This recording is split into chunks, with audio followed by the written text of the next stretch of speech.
Selamat siang para netizen dimanapun kita berada, salam inspirasi bagi kita semua ya. Apakah seorang Gibran ini menabrak aturan atau bagaimana begitu kan? Tugas sebagai seorang wapres itu seharusnya masih nunggu arahan Presiden Prabowo. Kenapa kok tiba-tiba langsung sosok sebagai seorang Gibran ini langsung belusukan ya? Langsung bagi-bagi buku ya, langsung belusukan ke MRT. Terus kemudian mereka langsung makan mengontrol bagaimana jalannya uji coba makan bergizi. Jadi saya kira apapun yang terjadi seharusnya kan menunggu apa yang kemudian menjadi arahan seorang Prabowo.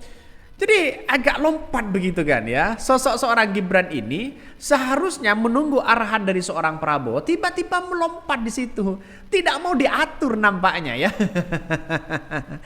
Jadi artinya apa? Artinya saya kira Gibran ini sebenarnya bagus langkahnya, ingin menunjukkan bahwa saya ini bisa bekerja begitu kan. Tapi kita lihat saja sosok sebagai seorang wakil presiden jangan mendahului atau menyalip sosok sebagai seorang presiden. Jadi ini gimana logikanya? Coba kita lihat ya video-video ini ya. Kita lihat saja video-video ini. Apa yang terjadi kalau sudah seperti ini begitu kan ya? Seorang Gibran ya banyak warga-warga yang berbondong-bondong untuk bersama dengan seorang Gibran. Seperti ini. Coba kita lihat saja. Kita tunggu arahan dari Pak Presiden Prabowo ya.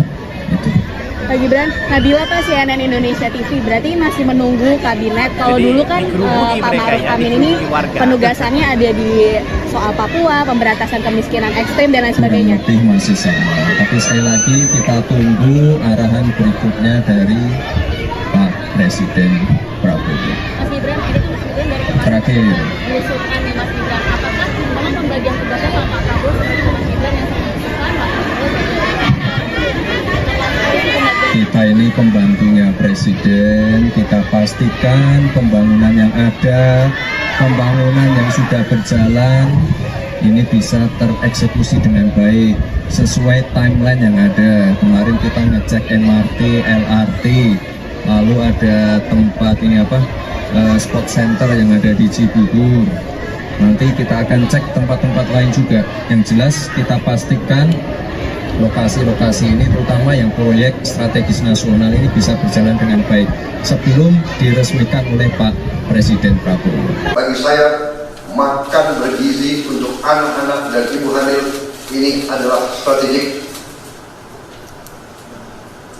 Yang tidak mendukung hal ini silakan keluar dari pemerintah yang saya pimpin. Itulah tadi ya gambaran ya apa yang dilakukan oleh sosok seorang Gibran.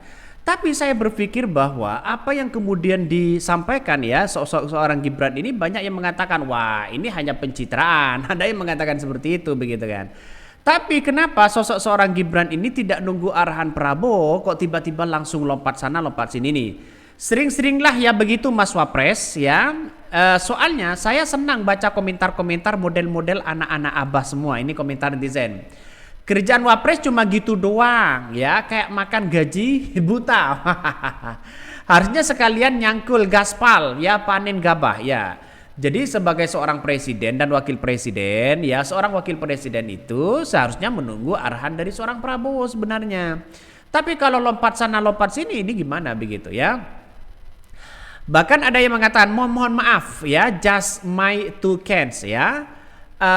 Tapi bagi-bagi gratisan kayak gini kurang bagus untuk masa depan, karena bisa mental ya peminta-peminta. Ya kita lihat saja sosok sebagai seorang Gibran di situ begitu, tidak lepas yang namanya sosok seorang Jokowi. Ini kan berbeda polanya. Seorang Gibran ini bagi-bagi buku begitu kan ya. Sosok seorang Jokowi bagi-bagi kaos, lempar sana sini begitu. Nanti begitu kan ya, kalau Kaisang menjadi presiden itu bukan bagi-bagi kaos, bukan bagi-bagi buku begitu kan, tapi bisa saja bagi-bagi kulkas dan AC. Ya ini hanya intermezzo saja begitu. Jadi saya kira bahwa ya tidak ada masalah sebenarnya sosok seorang Gibran itu langsung lompat sana. Tapi secara etika politik ya seharusnya masih menunggu apa yang kemudian dilakukan oleh sosok Prabowo. Prabowo ini masih sibuk begitu kan ya. Di kepala Prabowo ini memberikan arahan di kabinet-kabinet Prabowo Gibran dari menteri-menteri mereka. Jangan lalu kemudian asik-asiknya bisa bekerja ya, lalu kemudian turun ke bawah begitu kan.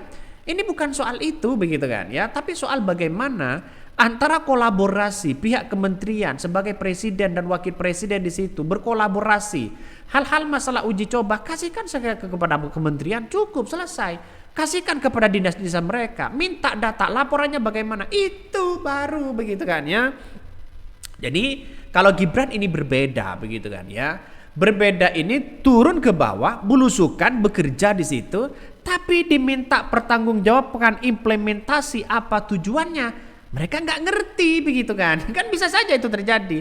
Pak Prabowo konsep dengan teorinya memberikan menteri arahan di situ harus bisa-bisa bekerja dan sampai sambil mengontrol begitu kan. Nanti inputnya, outputnya begitu kan ya. Setelah menteri-menteri bisa bekerja, dipanggil oleh seorang Prabowo harus menghadap. Apa? Bagaimana laporannya? Dampaknya bagaimana? Arahannya bagaimana? Kan gampang.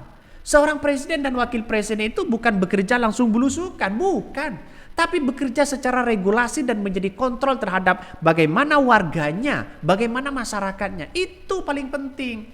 Bukan ya yang bisa bekerja itu adalah menterinya begitu kan. Ini jangan salah pilih ya, jangan salah pilih di situ begitu kan. Jangan sampai para menteri-menteri situ didesak oleh seorang Prabowo sebagai seorang presiden. Maka jangan sampai ya dibebankan para dirjennya, dibebankan para eselon satunya begitu kan. Sehingga apa yang terjadi? Ya bisa saja didesak di situ begitu ya, karena padat sekali kementerian-kementerian di situ begitu kan. Yang sekarang masih sibuk soal bagaimana untuk menyusun ya kabinet-kabinet menteri-menteri yang baru ini begitu. Saya kira apa yang dilakukan sosok Prabowo ini justru ini menjadi acuan bahwa kita harus punya konsep dulu apa yang harus kita lakukan, bukan bekerja dulu begitu kan ya. Ya tidak ada masalah bekerja dulu biar dilihat oleh masyarakat, tapi konsepnya dan tujuannya apa begitu, itu yang paling kita lihat. Makanya Gibran ini seharusnya menunggu arahan dari sosok sebagai seorang Prabowo ya.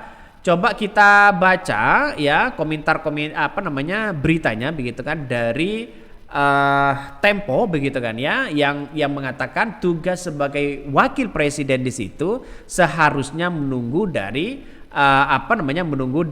seorang Prabowo. Iya, karena kita lihat saja bahwa sosok hari ini kita tahu bahwa yang namanya politik begitu kan, orang akan menganggap bahwa sosok seorang Gibran ini bisa dianggap bisa bekerja semaksimal mungkin. Coba kita baca nih. Gibran ya, tugas sebagai seorang wapres masih tunggu arahan Presiden Prabowo. Iya, bukan lompat sana sini begitu kan ya. Wakil Presiden Gibran Rakabuming Raka ya mengatakan bahwa masih menunggu arahan seorang Presiden Prabowo soal pembagian tugas termasuk dalam menangani program makan gizi gratis. Nah, masih nunggu sebenarnya. Tapi kalau ini tidak nunggu, ini kan gimana begitu kan ya. Nanti kan ada miss begitu. Ya bisa saja kalau penting ya posisi Gibran ini sama dengan Kiai Ma'ruf Amin, dikunci begitu. Ya bagaimana lagi, karena ini adalah masalah soal politik begitu kan ya. Ada pro dan kontra, wajarlah dalam dunia politik. Coba kita baca dulu nih. Habis kita sidang kabinet, kita tunggu arahan dari Pak Prabowo ya. Gibran menjelaskan bahwa kemungkinan masih sama seperti wakil presiden sebelumnya yakni Kiai Ma'ruf Amin. Kendati demikian, dia tetap akan menunggu arahan dari seorang Prabowo. Pada awal bertugas sebagai wapres, Ma'ruf Amin mengungkapkan bahwa dia bertugas menangani pemberdayaan ekonomi syariah, stunting, kemiskinan, dan penanggulangan bencana. Walaupun muncul 3 bulan, 2 bulan begitu kan. Bahkan ya Gibran menjelaskan sebagai wakil presiden dirinya harus berperan aktif dalam membantu presiden untuk terjun ke lapangan. Iya betul begitu kan. Makanya kita harus tunggu. Gibran lalu kemudian menemani pelaksana uji coba makan siang gratis di SMP 270 ya Jakarta Utara dengan didampingi pejabat gubernur Provinsi DKI Jakarta Teguh Setiabudi. Bahkan ya makan siang yang kali ini disediakan oleh PAM Jaya itu berisi nasi putih, ayam teriyaki, sayur capcay. Gibran pada kunjungan tersebut berdialog dengan 2 perwakilan siswa SMP tersebut terkait makan siang yang diberikan itu. Makanya jangan sampai Prabowo dan Gibran ini duduk manis begitu kan, hanya menjadi kontrol dan kebijakan itu. Apa yang dilakukan menteri? Bisa bekerja nggak? Berikan ya target kepada seorang menteri, itu poin paling penting begitu kan. Jadi bukan masalah uji coba ini, biarlah para dinas, biarlah para menteri-menteri yang bisa bekerja begitu kan. Mungkin itu yang kami sampaikan. Tonton terus channel Ho dari Podcast Rakyat ini, jangan lupa di subscribe.